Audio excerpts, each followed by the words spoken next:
Hindi bucket list yun. Talagang plano yun. Plano talaga siya. Okay. Naka-excited naman ako. Lahat na excited siya. Sana. We're hoping, sana this year. Sana.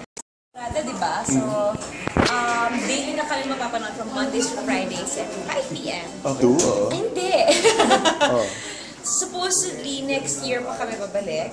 But since marami rin requests sa mga tao, and buhos din yung mga gustong makasali, parang nakakataba naman din talaga ng puso, diba, na everybody's looking forward for the season 2.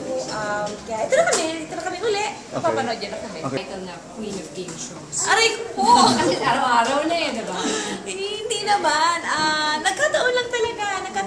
Lahat naman to, hindi naman talaga siya nakaplano. Kahit hindi ko naman naisip na magiging host ako someday. Kasi hindi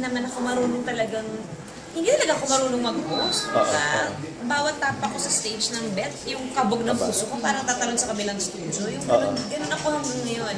Kasi wala akong kumpiyansa sa sarili ko pagdating sa pag-host dahil hindi naman yan yung talagang naging plataforma ko mulat sa pool. Kaya nakakatuwa lang isipin na patuloy ako binibigyan ng challenges ng ABS when it comes to my profession, kung ano ba yung ibang skills na pwede kong ipakita, more than willing silang sugalan. Kaya sino naman ako para humindi, diba?